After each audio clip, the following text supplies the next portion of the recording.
Hello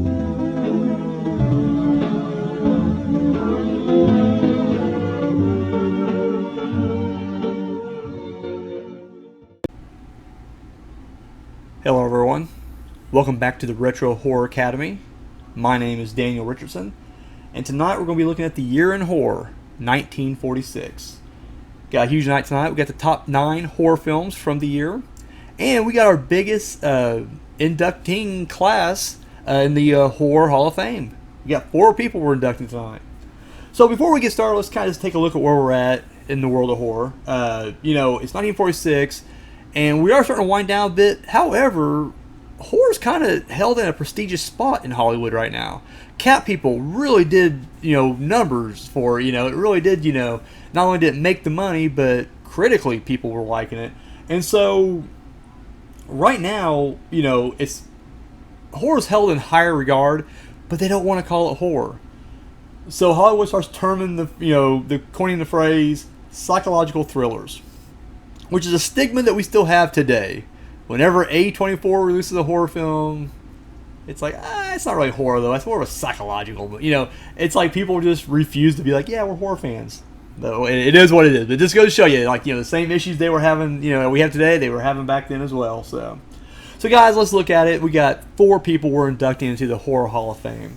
The first person we're going to be inducting is Lionel Atwill. Lionel Atwill, he was a British stage actor who he actually began working on the stage, in Britain, but when he came to America, he went right to the screen. He did a lot of horror films. I think the biggest one on his resume is probably going to be Son of Frankenstein. Unfortunately, though, he did pass the year we're inducting him in 1946. I think the only movie we haven't covered of his that, he may be known for is The Strange Case of Dr. RX.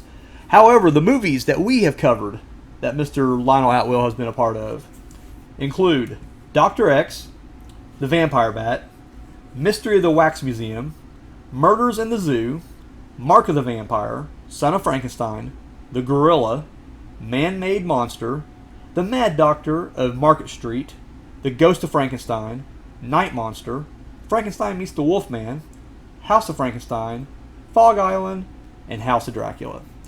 I've mentioned before, and I'll say it again, he's one of those guys, when you think back at the horror icons of the 30s and 40s, I think the names you're going to go to clearly are going to be Lon Chaney, Boris Karloff, Bela Lugosi, Lon Chaney Jr., and he often gets overlooked, but you know what? I have become a huge Lionel Atwill fan. I think my favorite movie he's done was Murders in the Zoo. I think he's so sinister and psychotic in that movie. He's very often overlooked, and that's a shame, but I'm glad to be able to, honor him by, inducting him into the Horror Hall of Fame this year. So, Lionel Atwill, well-deserved. So, up next, now I really hope I'm getting this name right, we have Karl Freund. He was a German cinematographer and director. His biggest claim to fame, I believe, will be he was the cinematographer on both Metropolis and Dracula. He pioneered the unchained camera techniques and many other techniques that Hollywood would use to help shape modern cinema today. As far as some of the movies that we didn't cover that he did, that he's known for, he was a cinematographer on Santanis, Der Hund von Baskerville, which is The Hounds of Baskerville, The Hunchback and the Dancer, and The Head of Janus. But as for the movies that we did cover on here, he was a cinematographer on The Golem, Dracula, and Murders in the Rue Morgue. And as a director, which he, it's been said he did a little bit of work on Dracula as well as a director, but, since it's not really proven, we'll move on. But as a director, he also directed The Mummy and Mad Love. Karl Freund's one of those guys that helped shape what I believe the look of modern horror. He was a member of that German Expressionism group that came out of Germany that brought that style to Hollywood. Gothic, dark, atmospheric, and he would help shape what Universal movies would look like.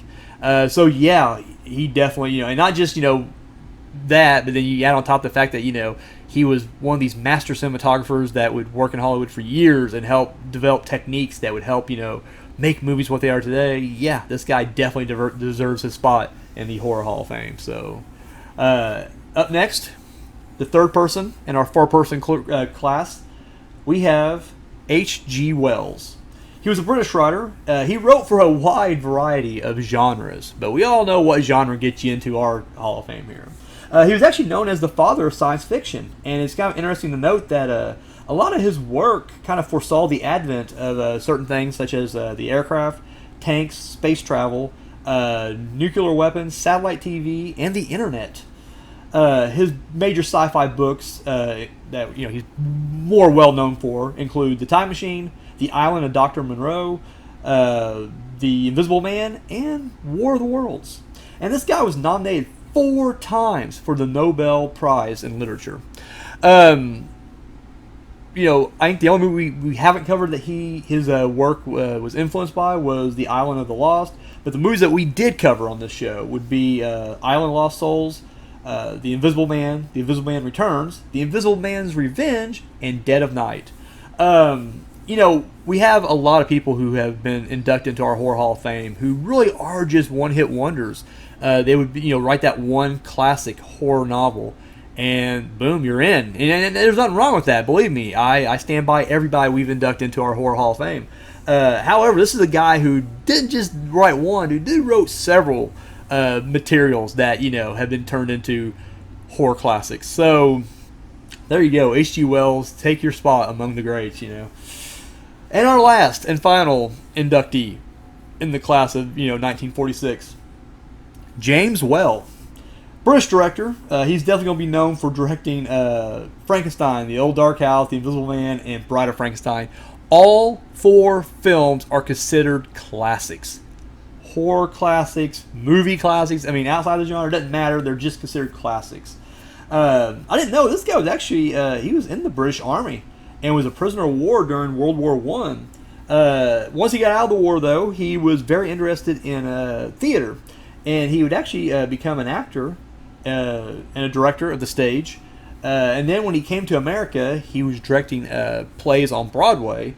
And then when he headed out west to Hollywood, he started directing films. He worked on the Howard Hughes film Hell's Angels, which was well known for its aerial shots and depiction of war. And of course, Howard Hughes was always pushing the envelope when it came to censorship, anyways. So he was working with him before he actually started working with Universal. Unfortunately, when he did his movie The Roadblock, there's tons of studio interference, and then when that movie just kind of bombed, his career kind of went down with it. And that was kind of the beginning of the end for his directing career. He was openly gay, which is very rare for anybody in the 20s or 30s in Hollywood. Not just Hollywood, but America in general. So, he's definitely known as being a trailblazer in that sense. And as I mentioned already, the movies that we've covered on this show, Frankenstein, The Old Dark House, The Invisible Man, Bride of Frankenstein, I mean, again, his work speaks for itself. So yeah, there's really nothing I can add to that, why he should be inducted into the Horror Hall of Fame. Again, like Carl Frund, he helped shape the look of what horror would become and definitely gave Universal that distinct, look and vibe. So yeah, he definitely deserves it. So Lionel Atwill and Carl Frund, H.G. Wells, James Whale, you guys are all now members of the Horror Hall of Fame. Come on in and take your seat among the greats. So guys, we're going to go ahead and jump into our top 9, if you will. At number 9, we have The Face of Marble. So we got this doctor who is all about trying to reanimate dead bodies. And he's so obsessed with his work, he doesn't realize that his wife is actually in love with his assistant. So this movie stars John Carradine. And this movie got a lot of just middle-of-the-road meh reviews when I was doing my research. But the one thing they all seemed to agree on was that John Carradine did great in this film. They all praised his performance big time. For me personally, and this is going to be a reoccurring theme for almost all these movies of 1946. I don't think this was a strong year for horror, if I'm just being honest. Not to tip my hand already this early in the show, but I don't think it was a strong year. But it wasn't a bad year either, and I think you're going to run into this, especially with me, maybe not so much with the critics, because they are kind of rough on a lot of these movies, but I thought these were all just kind of okay films. They were all, good. Nothing I was bored with or anything, but they were all, the problem is, where we're at right now, we've seen these movies already. the tropes, the formula. We're running the playbook, and yeah, I can see why we're about to hit another dark age when it comes to horror. And so this movie's no exception. I felt like the one thing this movie did kind of deviate from a little bit though was it did kind of go away from what we were traditionally used to when it comes to the mad scientist, horror films of the 40s. Typically, this mad scientist, when he finds out that his wife is in love with his assistant, well, he's going for revenge, right? He's going to take a ball. No, doesn't happen in this one. He finds out, it kind of hurts him. However, the assistant does not reciprocate those feelings. And, it's one of the things where he has his own girlfriend. He's got a girl he's waiting to go home to so he can get married with. And the doctor, again, you're thinking as soon as, the assistant's like, I'm done, I'm going home, that the mad scientist would be like, no, you can never leave me, and we try to kill. No, again, they play it very real. It's, we got the mad scientist, storyline, yet we're all playing it very legit and very realistic. And I did appreciate that about this movie. Again, when things start going sideways, you always think that the doctor's going to be like, I'll fix it by doing more experiments and I'll dig myself out of the hole that way. It's like, no, this guy's like, no, we're done. Like, we're done playing scientists. We got to, get, this creature back in or whatever. I don't know. I like that about that. And that's one thing that stood out for me with this movie was it was going against the original conventions of the genre, which was refreshing because everyone else just did it to death. And so, yeah, it was nice to see that this one, didn't. IMDb has this ranked at 4.9 on its website, and that's kind of low for me. I get it. It's not going to be for everybody. But again, in its own little bubble, in its own little thing, I thought it was a good movie. Yeah, it was a product of its time, obviously, but I like it. All right, taking a drink. Okay. Sorry about that.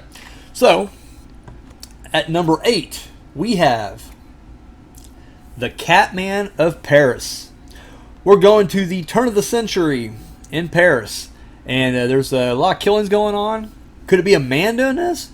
Or a monster? So this was actually made by Republic, and this was actually the first time. So this isn't the first time that Republic have put on horror double features.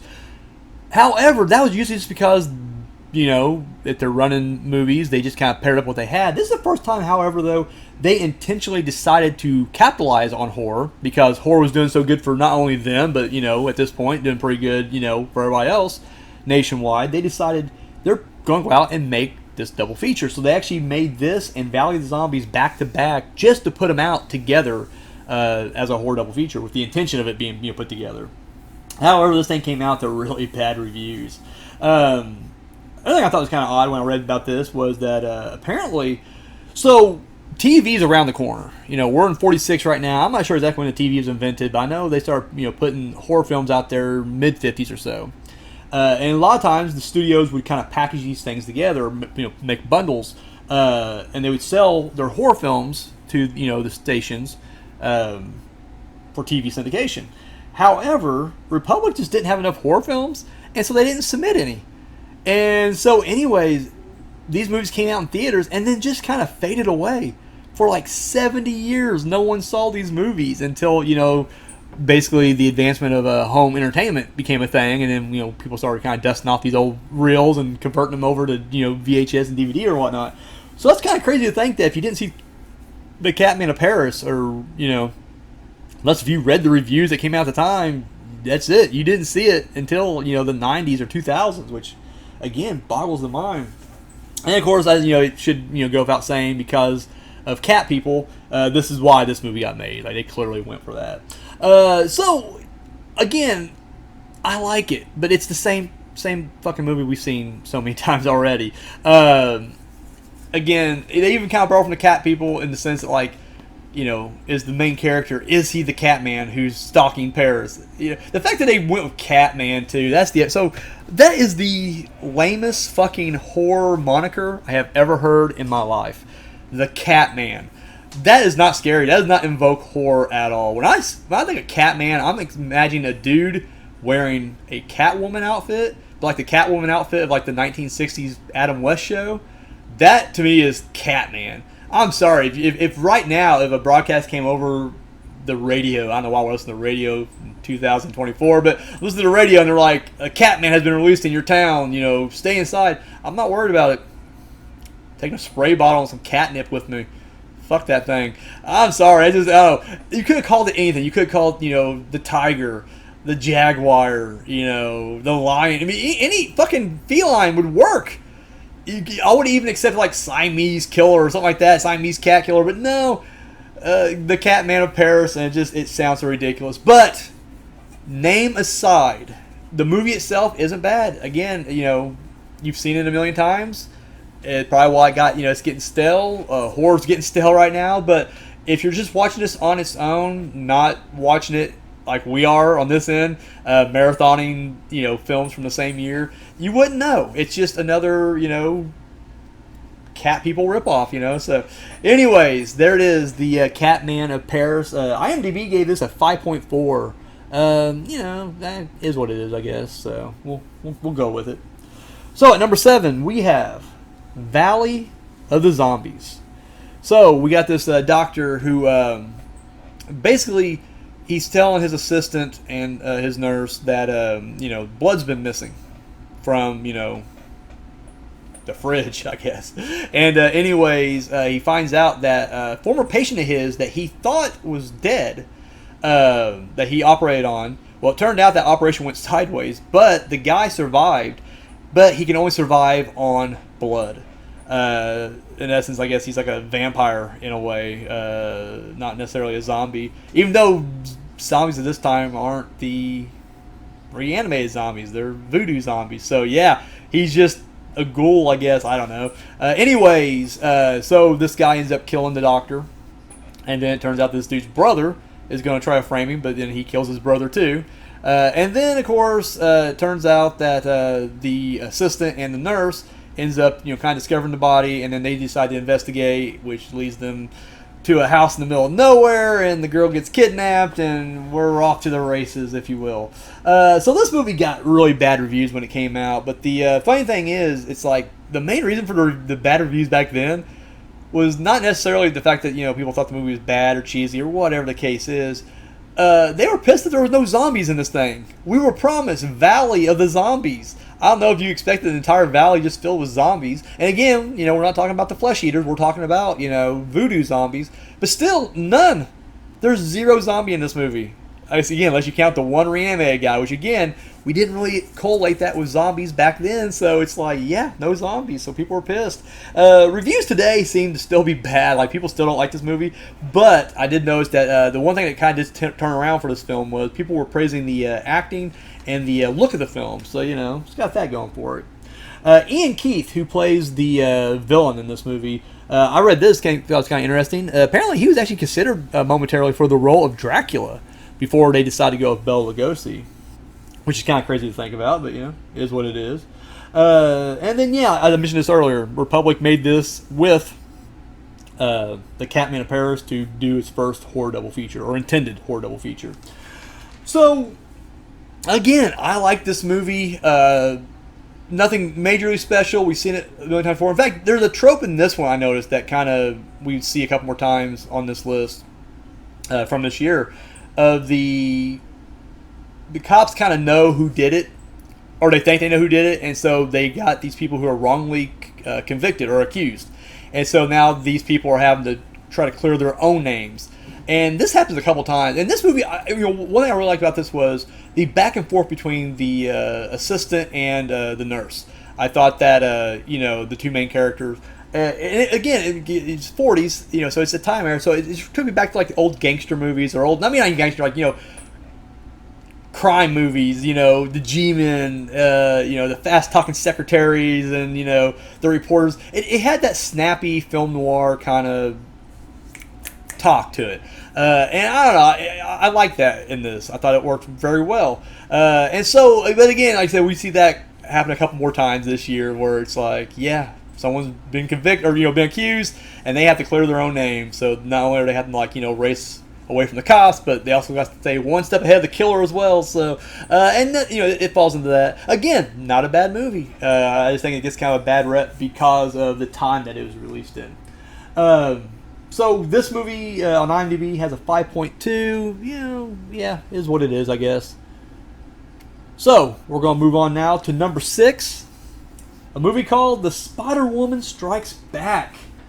So this young girl ends up becoming like a caregiver for this kind of creepy old lady in this mansion who's blind.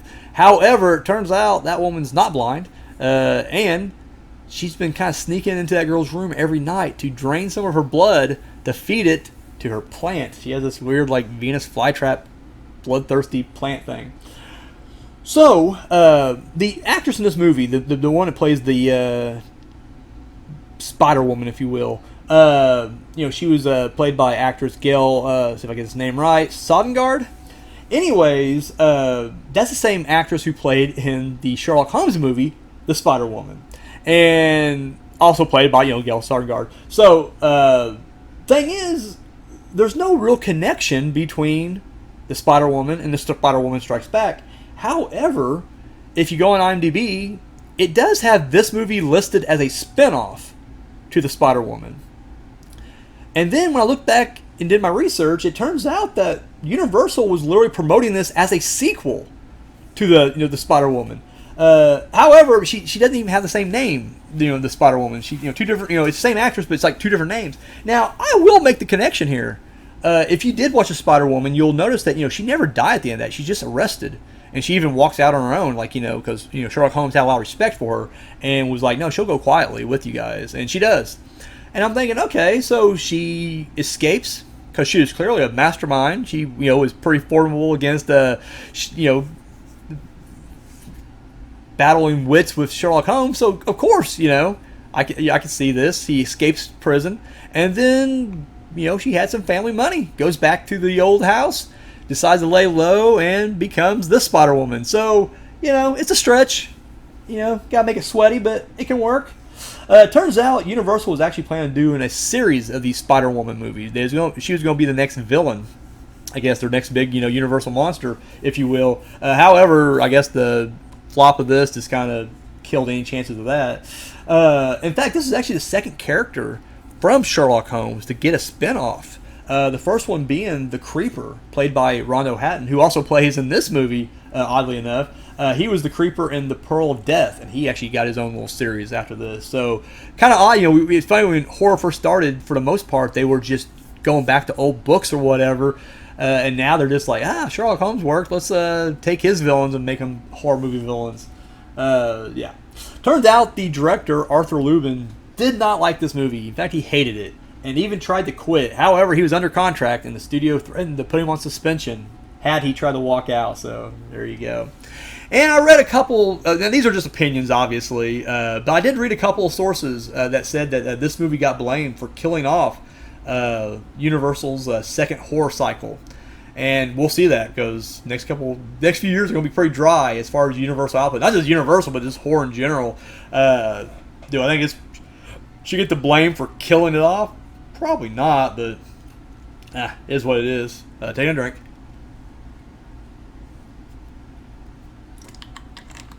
I actually had a production staff here. They could pause this shit for me, but I don't. We're very low rent here at the Horror Academy. Anyways, and the last little final bit of trivia here, a little bit of sad news. This is actually released after the death of Rondo Hatton.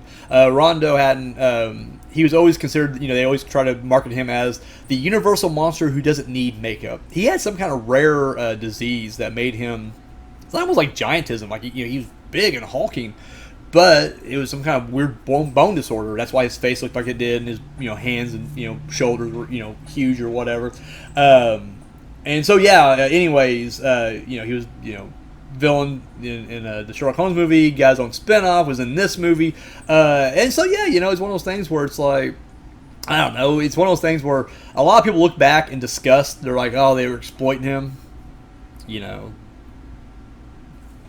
he's being based on his looks or whatever, being judged on his looks, and how dare they try to call him the monster that doing makeup. And I agree, that's definitely in poor taste. However, dude was getting paid for it. And I know you may be like, that's not... But you know what? Maybe he was being exploited. But you know what? He probably didn't mind it because was you gonna get roles as a leading man? Probably not. He was always gonna be the heavy, the bad guy. When you look like that, it falls with territory. And you know what? I would be willing to bet he didn't care. He was probably just happy to get paid. I remember watching a documentary about blaxploitation films, and it was funny because the people who were crying about him weren't even the actors who were quote unquote being exploited. In fact, they loved that subgenre because they were getting work. And when people start complaining like, well, this is making the black community look bad, ban it, ban blaxploitation, and they started becoming less and less. Guess who wasn't working anymore? Those actors. So it's like, I don't know, when I hear, the same with the movie Freaks that came out back in the 30s, everybody was like crying about that, but it's like these guys weren't getting jobs outside of that. It's like, yeah, maybe it makes you feel better if you're trying to put an end to this exploitation, but at the same time, it's like, you know what, maybe they want to be exploited. It's not like they're being forced into this. They're wanting to entertain. They're wanting to be these, I tell you right now, I'm not the best looking guy, but if I had some kind of weird deformity, but people were like, yeah, put that in a movie, dude, I did a fucking heartbeat. I would do it. Have a buddy of mine who actually had his leg amputated. And anytime this guy gets asked to be in movies so he can have his leg ripped off, and you know what? He's not offended by it. He loves doing it. So it's like, you know what? You guys need to calm the fuck down sometimes. Anyways, yeah, so what do I think about this movie? Again, I liked it. Actually, I thought it was actually a lot better than I thought it was going to be. I love the story. I love Gail Sodengard as the Spider-Woman. I love that. It's funny because we're watching this. I didn't know anything about this movie going into it. A lot of times, movies I don't know about, I just blind watch them first and then do my research afterwards. And so when I'm watching this, we know there's something up. We know this woman probably isn't blind, and she's up to something shady or whatever. I just thought it was very interesting that there's little clues where you're like, well, wait a minute, if she was blind, would she be doing that? And they do that, off and on early on before she even reveals she's not blind. So I thought that was kind of brilliant. Joyce, or Brenda Joyce, the, main girl here, thought she did really good. And, Ron O'Hatton, he did really good in this. He kind of plays the dumb brute guy. And again, using the same kind of, formula of he's the dumb assistant who falls in love with the victim, and of course keeps asking the mad scientist, or in this case the Spider-Woman, we're not going to hurt her, and of course we're not going to hurt her, we're helping her. He doesn't realize that he's doing bad or whatever, and so I don't know, thumbs up for me. This has a 5.7 on IMDb. I guess I'm not saying it should be higher. It seems about right, I guess. Middle of the road. Like I said, that's kind of where I'm at with all these films from this era. But I enjoyed it. Like I said, watching it by itself, I enjoyed it. So we're moving on to number 5, The Flying Serpent. So we got this archaeologist who, I'll just call him a mad scientist. That's pretty much what he turns into. But yeah, he's an archaeologist. And what happens is he ends up finding this, the Flying Serpent. He has a weird name, like Quetzalcoatl or something like that. I might want to try to pronounce that again. But it's an Aztec god. And he discovers it. But what happens is one of the feathers falls off, and his wife thinks it's beautiful. He gives the feather to his wife. But when this thing breaks out of this cage, it goes and kills the wife and retrieves its feather. And of course, the archaeologist realizes that, oh wow, with this knowledge, this thing is going out and you're just trying to keep its feathers. So what he does is he ends up stealing the feather, and he puts it on any of his enemies or anybody who's trying to take him down or does something he doesn't like or whatever. He puts a feather on them, releases the flying serpent, and it will go and kill whoever's, got the feather. This movie is, it stars George Zucco as the archaeologist, and it was just flat out criticized for just being a straight up ripoff of The Devil Bat, which honestly, it is. However, it would go on to inspire Q, the Winged Serpent, so I guess we got that out of it.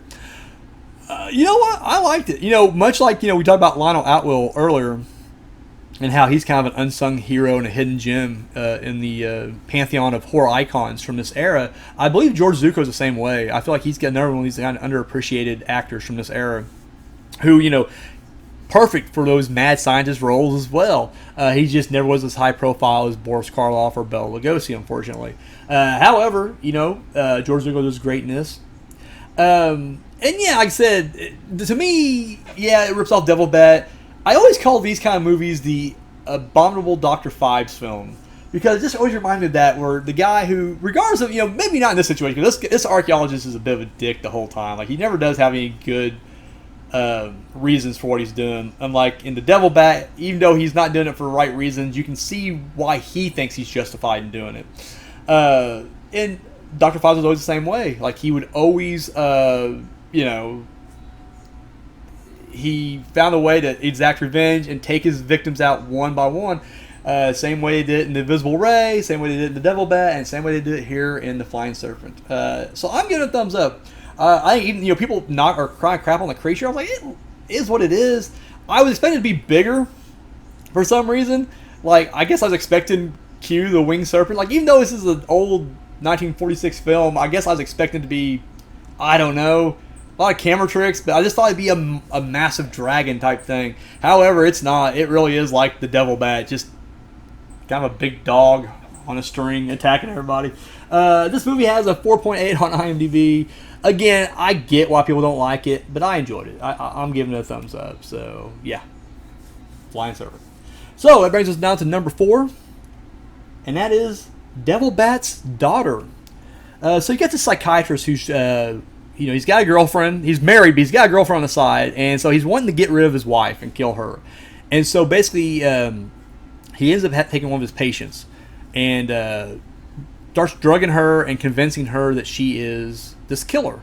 And then he murders his wife and kind of pins it on her. And of course, since the patient doesn't know any better and trusts the doctor, starts to believe that, oh, maybe I am the killer or whatever. This was a sequel to The Devil Bat, which we just mentioned in the movie previously. I like this movie. I'm going to get it out of the way right now. I did enjoy this movie. Thumbs up. There were certain things about it that kind of rubbed me the wrong way, but it's forgivable. If you're watching it by itself, it's fine. First off, though, I thought was interesting was the change in tone. Whereas the first movie was definitely more horror. Or I guess what would pass for horror in 1946 or 1943 when it came out. But, it was a horror film.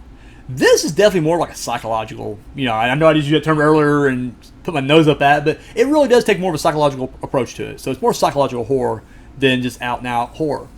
And that's the first notice or difference. But the other thing I thought was weird was, in the first Devil Bat, if you remember, Bela Lugosi was a guy who worked with this cosmetic company. And they were developing all these cosmetics. And he wanted his payoff right off the bat. And so they paid him off and kind of bought him out. And then their company went huge. And they all became filthy rich. And he was always jealous by that. And even though he still hung on as an employee, he was never like a partner, and he wasn't making as much. And so, in his mind, they all must pay. They stole my formula. They all must pay. And so he developed this spray, this like aftershave or whatever it was, and he would spray his victims, and they didn't know any difference. They were just like, oh yeah, I'm trying on your new cologne, and then boom, release the Devil Bat that he created, that he engineered. Devil Bat would kill him, come back, whatever. Same thing to Flying Serpent type thing. But that was what it was. And at the end, they knew, oh wow, this guy was a mad scientist who was releasing this man-made bat to kill, on his behalf. Here, they're trying to change the narrative as, well, everyone in the village thinks that he was a vampire and that he turned into the Devil Bat. And so when his daughter shows up from like overseas or whatever, she's from Scotland, I believe, she believes, very cat people like, because again, that was what was in vogue at the time when this movie was made. She believes that she is also a Devil Bat and the genes have passed on to her, and that, any murders that are happening, it's because she's doing it when she's unaware of it. And it's just like, okay, but that was not what the first one was about at all. And that's what and at the end, they when they find out, when they finally do, bring the real killer to justice and everything, they're like, well, now we can confirm your dad was not a vampire. It's like, well, we never thought he was a vampire. What the fuck? I don't know. That was the only thing that kind of like, that's what kind of drops this down the list for me a little bit. Like, if I was ranking this myself, this would be a little bit lower in my top 10 or top 9. But regardless of that, excuse me, regardless of that, still a solid movie. If you watched it on its own, took out the fact this is a sequel, I think it plays much better. It really does. You can even argue it maybe even be a better movie, depending on what you're into. If you like the straight up just flying serpent devil bat formula of, man releases monster, monster kills, comes back, whatever. You may like the first one better, and if you like the cat people, psychological person thinks they could be a killer or not, then you may like this one better. But either way, I feel like, one sequel or one movie will work for you in this series, and it just doesn't quite connect right with the other one. This has a 4.4 on IMDb. Again, I get why people don't like it, but to me, it is what it is, So anyways, that is The Devil Bat's Daughter. So now we move on to our number 3 film of 1946, and the winner of the Bronze Skull Award. I am talking about House of Horrors. So we got this guy who's a sculptor. He's not a very successful one. In fact, he's kind of, he's trying to make ends meet. He's at the end of his rope. And one night he ends up finding this guy who's drowning, and he saves his life. But it turns out to be the infamous killer, the Creeper. And so, he brings him back, takes care of him. And then, as the movie goes on, he ends up kind of getting him to take care of his critics who have been, slamming his work. And so, there you have it. He, ends up releasing the Creeper. Creeper does his dirty work. We have the House of Horrors. This thing stars Rondo Hatton. We mentioned him earlier. He's the Creeper. And this is the start of the Creeper series here. They actually filmed a sequel of this movie the same year called The Brute Man, also starring Rondo Hatton. Unfortunately, and this is where it gets sad, because we already mentioned this with the previous film, The Spider-Woman Strikes Back, that he actually dies before any of these movies are released. So I don't know. And again, this movie would get bad reviews. So I don't know if this would have been like, a star-making year for him had he survived. But it's like he didn't get to see any of these 3 films released. I don't know. It just kind of sucks right there, I guess. For me personally, I enjoyed it. I really did. Again, same formula. We've literally just talked about it. We've seen these kind of things before. And this guy had, he's got his people he's trying to kill. He sends his beast out to do it for him. This is Devil Bat without a Devil Bat. This is Flying Serpent without the Flying Serpent. He just has the Creeper. And that's the thing I will say. I like Rondo Hatton, and I'm very sad that he doesn't. I thought, for some reason, I always knew the name, and I knew he was known as the Creeper. I thought he lived longer, and I thought he made more movies. I don't know why I thought that. I guess I just assumed. So I'm kind of sad to see that, he's already gone before he really got going. He has this, I don't know, there's something that draws you to him. In the last movie we talked about, the Spider-Woman Strikes Back, he plays that kind of dumb oaf. He's doing bad things, but in his mind, he's doing them for the right reasons. He's a good guy, He's just being kind of manipulated by his master or whatever. And you feel sorry for him, so you can kind of, get on his side a little bit, maybe. In this movie, I'm just speaking for myself maybe, but in this movie, it's like, no, this guy is clearly a bad guy. Like, he knows what he's doing. In fact, the first murder he commits on behalf of the sculptor wasn't even trying to get him to go out and do it. He was just like mad if the guy gave him a bad review in the paper, and then Rondo Hatton goes out and takes care of it for him.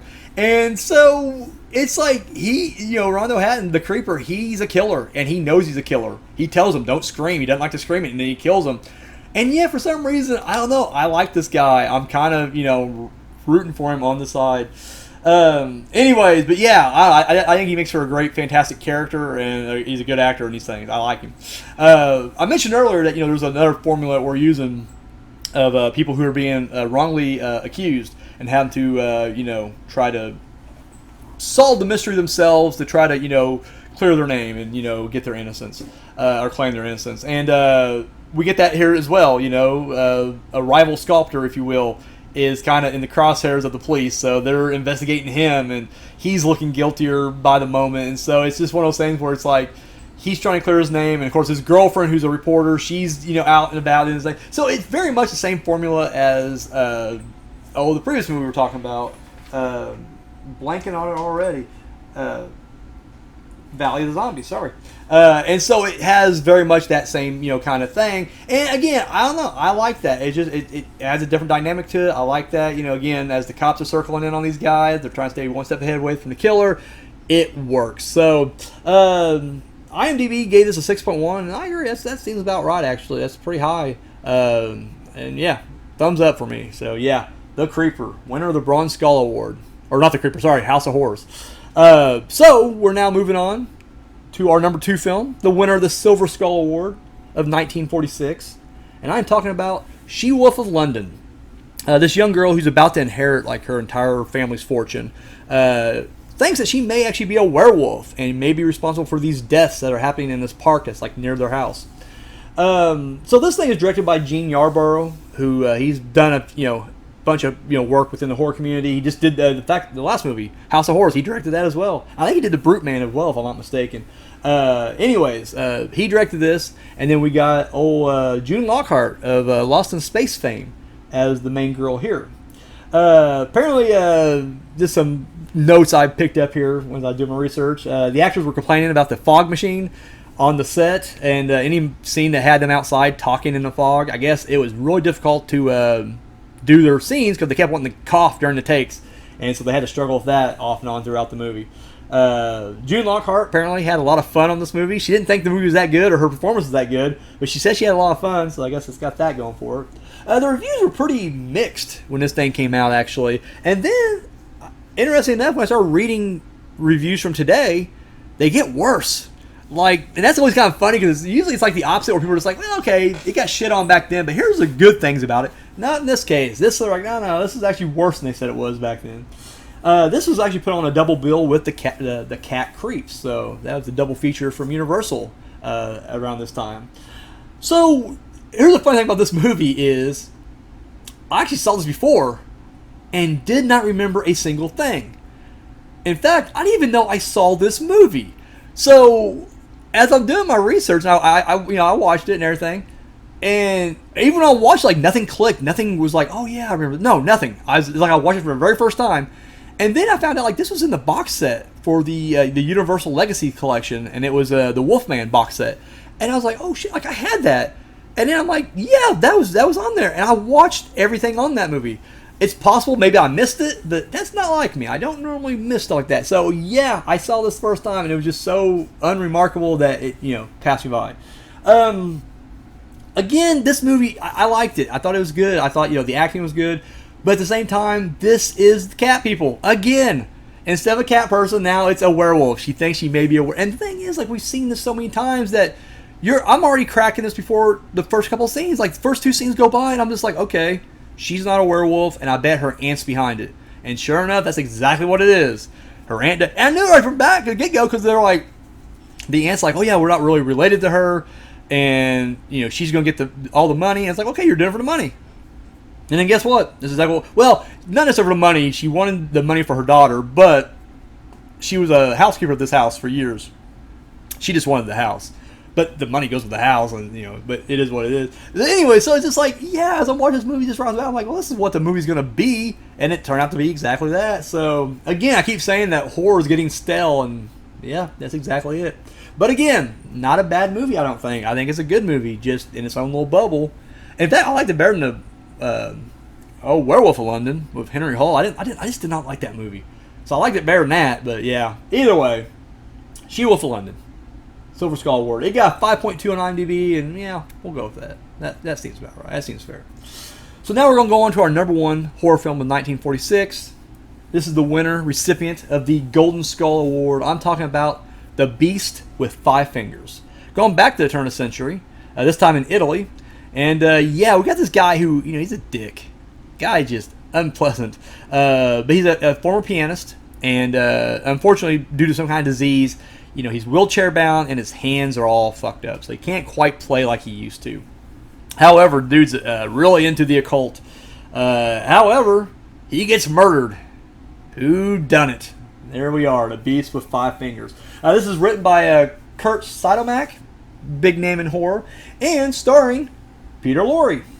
I read somewhere this is the only 1940s horror film for Warner Brothers, and I'm like, that can't be, can it?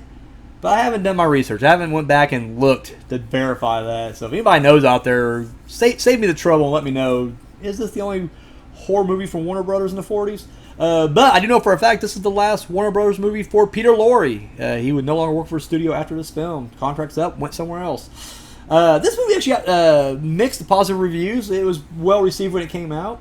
The only other note I got on this was, it had the special effect of you see the severed hand. out and about and is playing the piano and shit. And this was the same technique they would use later on whenever they made the Addams Family with Thing. I thought that was kind of interesting there. Just I guess the process is you get a guy in a full black body stocking, but his hands exposed, and then you film him on a black background, and then you just kind of crop it out and then animate the hand into the scenes now. And that's kind of how they did it, and yeah, I think it looks fantastic. This movie is good. In fact, normally I always complain like, this movie should have been number one. We'll give it to this one. Why not? Best of the mediocre bunch this year. Again, you have Peter Lorre, who is great, but he's Peter Lorre in a horror film. Guess what? He's the killer. Just right off the bat, you know it. You know it. It's like any other time. Same with we had George Zucco earlier, or Lionel Atwill. 9 times out of 10, if they're the scientist and people are dying, it turns out it's going to be them. They're the mad scientists behind it all. And so this is no exception. However, and again, we got the same thing of like, the cops are there. We got people who are being wrongly accused because everyone has a motive. Everyone has, shady stuff, kind of, red herrings popping up. And so, the cops are pointing fingers and, they're trying to figure out who did it. And bodies are piling up and everything else. So it's just like, good movie. But again, we've already seen this film so many times at this point. I think the people are just waiting for something new. And right now, horror is just kind of spinning its wheels, unfortunately. This thing has a 6.5 on IMDb and an 89% on Rotten Tomatoes. So got that going for it. Overall, I'm giving it a thumbs up. It's your number one horror film of 1946. So there you have it. So let's do a quick recap before we get out of here.